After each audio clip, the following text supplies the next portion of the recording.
Good morning students. Last week we discussed about the topic decomposition, refinement and functions. Today we start the new lesson, chapter 8, iteration and recursion. Today the objective is invariance and loop invariant.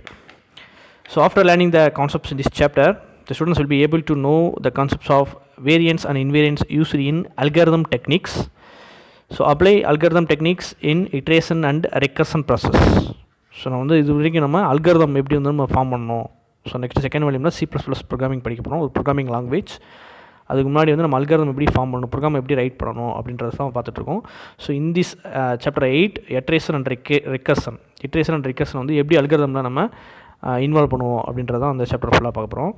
So there are solved several problems which can be solved by doing the same action repeatedly. So both iteration and recursion are algorithm design techniques to execute the same action repeatedly. So ஒரு problem வந்து again and again நம்ம perform பண்ணிகிட்டே இருந்தோம் அப்படின்னா வந்து repeat வந்து நம்மளுக்கு அந்த ப்ராப்ளம் வந்து சால்வ் பண்ணிகிட்டே இருந்தோம் அப்படின்னா அக்யூரேட் சால்வ் நமக்கு கிடச்சிரும். ஸோ இந்த இட்ரேஷன் அண்ட் ரெக்கர்ஷன் வந்து சேம் கான்செப்ட் அப்படின்னு சொல்கிறோம். The first one is iteration. Iteration is the loop body of repeatedly executed the long as the loop condition is true. So வந்து இந்த இட்ரேஷன் அப்படின்றது என்ன அப்படின்னா ஒரு லூப் பாடி இருக்கும். சம் ஆஃப் த கண்டிஷன்ஸ், ஒரு கண்டிஷன் நம்ம இதுக்கு முன்னாடி நம்ம லாஸ்ட் கிளாஸில் பார்த்த மாதிரி if the condition is condition check பண்ணுவோம்.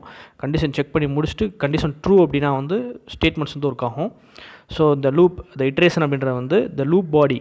ஸோ லூப்பில் வந்து சம் ஆஃப் ஸ்டேட்மெண்ட்ஸ் இருக்கும். அந்த கண்டிஷன் ட்ரூ அப்படின்னா அந்த கண்டிஷன்ஸ் ஃபுல்லாக ஒர்க் ஆகும். ஸோ அகைன் வந்து கண்டிஷன் முடிச்சுட்டு வெளியில் வந்துடாமல் அகைன் வந்து கண்டிஷன் செக் பண்ணும். ஸோ எப்போ வந்து கண்டிஷன் ஃபால்ஸ் ஆகுதோ அது வரைக்கும் லூப் வந்து எக்ஸிக்யூட் ஆகிட்டே இருக்கும். This the iteration.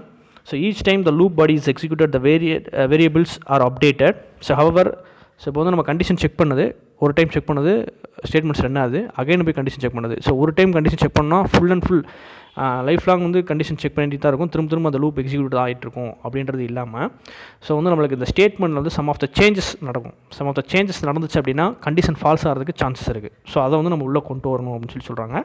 That is called iteration. The next one is recursion. So recursion is another algorithm design technique, so closely related to iteration, but more powerful. Using a recursion, we solve a problem with a given input by solving some problem with a part of the input and constructing solution to the original problem from the solution of the partial input. The partial input கொடுத்து நம்மளுக்கு process ஆகி output வரும். திட் is called recursion. இந்த ரிகர்ஷனை பற்றி நம்மளுக்கு டீட்டெயிலாக examples பார்த்தோம் அப்படின்னா உங்களுக்கு டீட்டெயிலாக புரியும். So next, E.W. Dijkstra was one of the most influenced and famous person of computing science.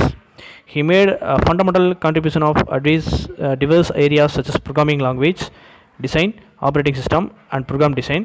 He considered the pairs structured programming. Structured programming அப்படின்ற ஒரு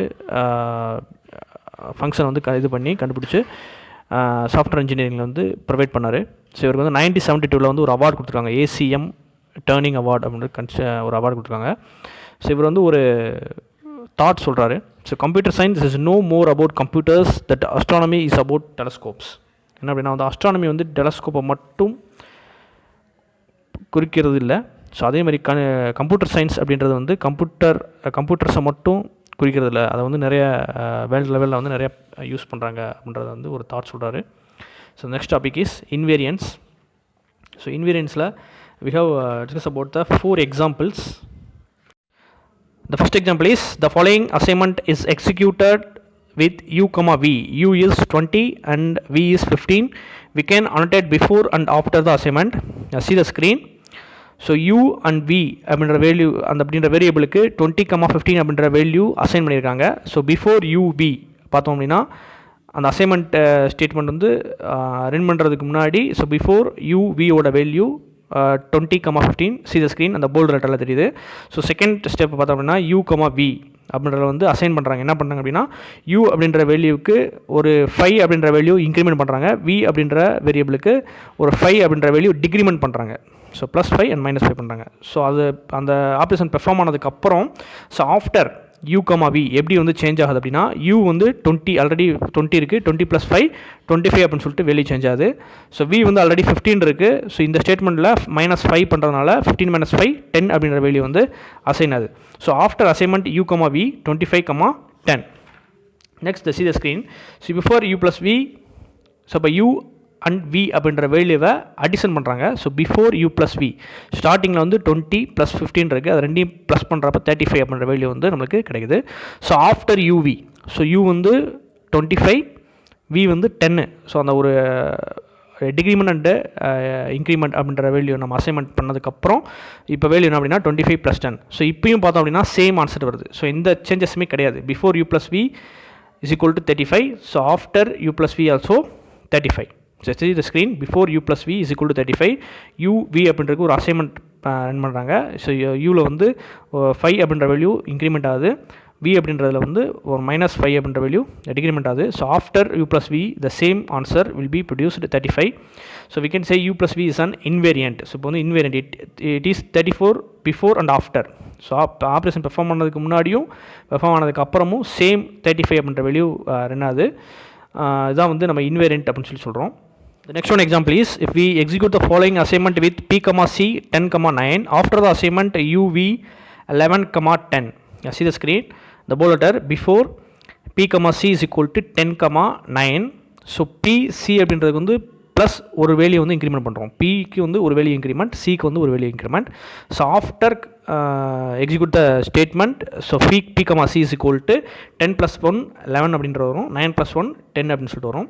so can you discover an invariant? So இது வந்து invariant அப்படின்னு சொல்லுவோம். Invariant அப்படின்றது என்ன வந்து ஒரு சேஞ்ச் ஆகாத ஒரு கான்ஸ்டன்ட் வேல்யூ, அதான் வந்து நம்ம இன்வேரியன்ட் சொல்லுவோம். So what is the value of B - C before and after? So இதுக்கு நம்ம ஃபஸ்ட் எக்ஸாம்பிள் நம்ம என்ன பார்த்தோம் அப்படின்னா அடிஷன் பார்த்தோம்.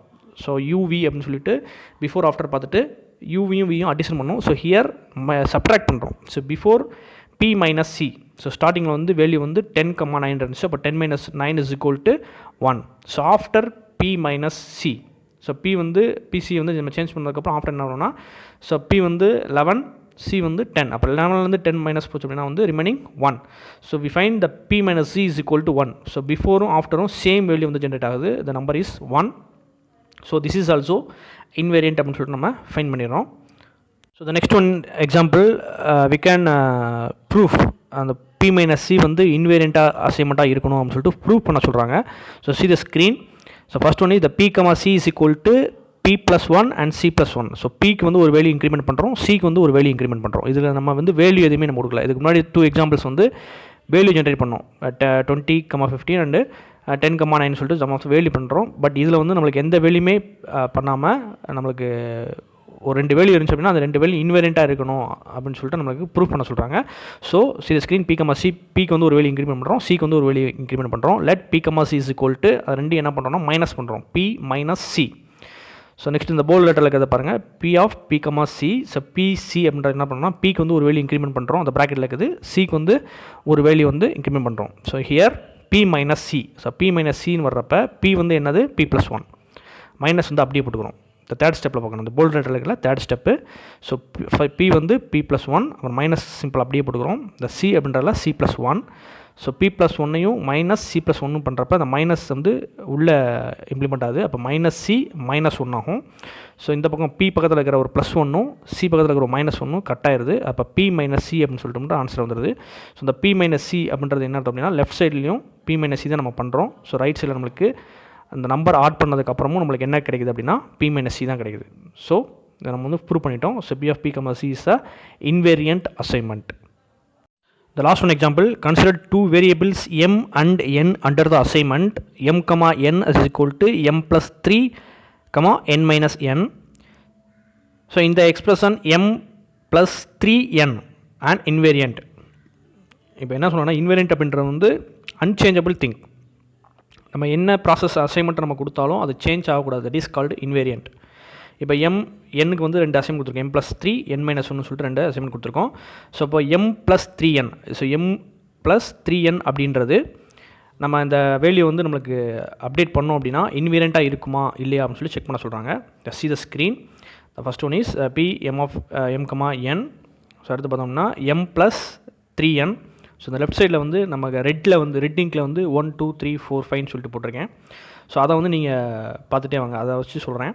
இந்த ஃபஸ்ட் ஸ்டெப் வந்து m + 3n ஃபஸ்ட் எடுத்துருக்கோம். ஸோ அது அந்த ஃபஸ்ட் ஸ்டெப்லேயே பார்த்தோம் அப்படின்னா அந்த ப்ராக்கெட் ஸ்கொயர் ப்ராக்கெட்டில் m, n. m அப்படின்னா என்ன m + 3, n அப்படின்னா என்ன n - 1 அப்படின்னு சொல்லிட்டு சப்மிட் பண்ண சொல்கிறாங்க. ஸோ செகண்டில் பார்த்தோம் அப்படின்னா ஸோ ஃபஸ்ட்டில் வந்து m + 3ன்னு இருக்கா. ஸோ எம்முக்கு நேராக என்ன பண்ணுறோம் அப்படின்னா m + 3 வந்து சப்மிட் பண்ணுறோம். ஏன்னா வந்து எம்மோட வேல்யூ வந்து m + 3. அதுக்கப்புறம் ஃபஸ்ட் ஸ்டெப்பில் இருக்கிற ப்ளஸ் இருக்கு இல்லையா, அதை ப்ளஸ் அப்படியே கீழே போட்டுக்கிறோம் செகண்ட் ஸ்டெப்புக்கு. ஸோ ஃபஸ்ட் ஸ்டெப்பில் இருக்கிற 3 வந்து அப்படியே போட்டுக்கிறோம் செகண்ட் ஸ்டெப்பில். ஸோ எண்ணுக்கு பதிலாக என்ன பண்ணுறோம்னா n-1 அப்படின்றத ப்ரொடியூஸ் பண்ணுறோம். எண்ணு பதிலாக n-1. ஸோ இப்போ தேர்ட் ஸ்டெப்பாங்க. ஸோ தேர்ட் ஸ்டெப்பில் வந்து m + 3 அப்படியே இருக்குது. இந்த 3 அப்படின்ற வேல்யூ மட்டும் செகண்ட் ஸ்டெப்பில் இருக்கிற 3 அப்படின்ற வேல்யூ வந்து n கூடையும் 1ஓடையும் மல்டிப்ளை ஆகுது. ஸோ அப்போ தேர்ட் ஸ்டெப்பில் எப்படி வருதுன்னா 3n - 3ன்னு சொல்லிட்டு வருது. ஸோ இப்போ நம்ம தேர்ட் ஸ்டெப் பார்க்கணும். தேர்ட் ஸ்டெப்பில் ஒரு +3 ஒரு -3 இருக்குது. அப்போ அந்த +3யும் -3யும் 0 ஆயிரும். ஸோ ரிமைனிங் நம்மளுக்கு என்ன இருக்குது அப்படின்னா m + 3n இருக்குது. So m + 3n. ஸோ இப்போ வந்து m + 3n வந்துருச்சு. ஸோ m + 3n நம்ம ஃபைன் பண்ணுறப்ப ஸோ அகைன் வந்து நம்மளுக்கு m + 3n தான் வந்துருச்சு. So p of m, n. So இந்த வந்து நம்மளுக்கு வேல்யூ எதுவும் சேஞ்ச் ஆகலை. It is a invariant of the assignment அப்படின்னு சொல்லி நம்ம ஃபைன் பண்ணுறோம். The next topic is loop invariant. So இதுக்கு முன்னாடி வரைக்கும் நம்ம எக்ஸாம்பிள்ஸில் வந்து நம்ம டேரெக்டாக வந்து நம்மளுக்கு எப்படி வந்து இன்வேரியண்ட்டாக இருக்குன்னு சொல்லி பார்த்தோம்.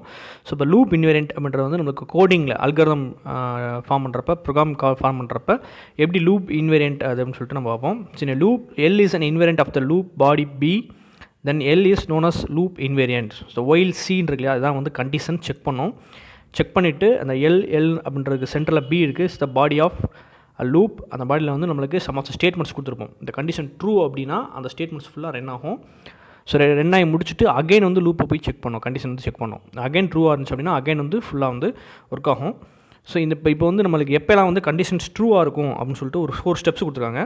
த first one is at the start of the loop, just before the loop. அந்த லூப் வர்றதுக்கு முன்னாடி ஸ்டார்ட் பண்ணுறப்ப அந்த கண்டிஷன் கண்டிப்பாக ட்ரூவாக இருக்கும். At the start of each iteration, ஒவ்வொரு இட்ரேஷனுக்கும் பாடி லூப் வந்து ட்ரூவாக இருந்துச்சுன்னா ஒவ்வொரு இட்ரேஷனுக்கு என்ன ஆகும் அப்படின்னா லூப் வந்து எக்ஸிக்யூட் ஆகிட்டே இருக்கும். The third one is the end of each iteration. So iteration end ஆகி வெளில வர்றப்ப லூப் வந்து after the body loop body the invariant condition is true. The last one is fourth step is at the end of the loop. So loop வந்து end just after the loop விட்டு வெளில வர்றப்ப loop invariant வந்து ட்ரூவாக இருக்கும் அப்படின்னு சொல்லி சொல்கிறோம். So அதை வந்து algorithm wise first one the start of loop, அந்த கண்டிஷன் வில் செக் வைல். அந்த second one is start of iteration start ஆகிறப்ப லூப் இன்வேரியன்ட் இருக்கும். Next third one end of iteration வந்து எண்ட் ஆகிறப்ப. The fourth one is end of loop. இது வந்து நம்ம flow சார்ட்லேயும் பார்க்கலாம். சி த ஸ்க்ரீன், அந்த இன்புட்ஸ் அப்புறம் start of the loop. Input வாங்கிட்டு நெக்ஸ்ட் வருது இல்லையா, அதான் வந்து லூப் வந்து ஸ்டார்ட் ஆகுது. So next one is condition check பண்ணிவிட்டு செகண்ட் இட்ரேஷன் வந்தது. That is the start of iteration. Second L is start of iteration. Next B, the statements will work. Condition true அப்படின்னா ஸ்டேட்மெண்ட்ஸ் ஃபுல்லாக work ஆயிருது. Work ஆகி முடிச்சுட்டு again loop condition check பண்ண போகிறதுக்கு அது கொடுத்துருக்காங்க. அப்போ தான் என்னது அப்படின்னா வந்து எண்ட் ஆஃப் இட்ரேஷன், இந்த இட்ரேஷன் வந்து எண்ட் ஆயிருது. அப்போ வந்து அது தேர்ட் ஸ்டெப்பு. இந்த ஃபைனலி வந்து லூப் விட்டு எக்ஸிட் ஆகிறப்ப, so condition false, condition true அப்படின்னா திரும்ப ரன் ஆகிட்டே இருக்கும். கண்டிஷன் ஃபால்ஸ் அப்படின்னா லூப் விட்டு எக்ஸிட் ஆகும். That is the fourth one end. That is the end of loop. அது is the loop invariant. So இந்த லூப் வந்து நம்ம ஜென்ரேட் பண்ணுறப்ப to construct some of the rules the construct a loop. See the screen. The first one is establishes the loop invariant it the start of the loop. So என்ன சொல்கிறாங்க அப்படின்னா அந்த லூப்போட கான்ஸ்டன்ட்டை வந்து நமக்கு ட்ரூவாக இருக்கிற மாதிரி நம்ம ஃபைன் பண்ணணும். ஸோ ட்ரூவாக இருந்தால் தான் வந்து அந்த கண்டிஷன் செக் பண்ணிவிட்டு உள்ள ஸ்டேட்மெண்ட்ஸ்லாம் ரன் ஆகும். த next one is the loop body should update the variables so us to progress toward the end and maintain the loop invariant at the same time. So இப்போ வந்து loop வந்து ஒரு time condition check பண்ணுது. Condition check பண்ணி true அப்படின்னா statements ஃபுல்லாக run ஆயிருது. So again போய் கண்டிஷன் செக் பண்ணுறப்ப இப்போ வந்து கண்டிஷன் வந்து ஃபுல் அண்ட் ஃபுல் வந்து ட்ரூவாக இருந்துச்சு அப்படின்னா அது வந்து இன்ஃபினிட்டி ஆயிரும். ஸோ லூப் வந்து திரும்ப எக்ஸிக்யூட் ஆகிட்டே இருக்கும். நம்மளுக்கு ப்ரோக்ராம் வந்து ஃபைன் பண்ணி முடியாது. அப்போ என்ன சொல்கிறாங்க அப்படின்னா அந்த செகண்ட் ஸ்டெப்பில் ஸோ சுட் அப்டேட் த வேரியபிள்ஸ் வந்து வேரியபிள்ஸோட வேல்யூஸ் வந்து அப்டேட் பண்ணிட்டே இருக்கணும். ஸோ தான் சொல்கிறாங்க. த third one is while the loop ends the termination condition at the loop invariant should establish the input output relations. இந்த இன்புட் அவுட்புட்டுமே வந்து நம்மளுக்கு ட்ரூவாக இருக்கிற மாதிரி நம்மளுக்கு ஃபைன் பண்ணி கொடுக்கணும் அந்த லூப்பில், அந்த இன்வேரியன்ட் லூப்பில் அப்படின்னு சொல்லி சொல்கிறாங்க. So this is invariant loop the construct loop. Students today class is over. Thank you.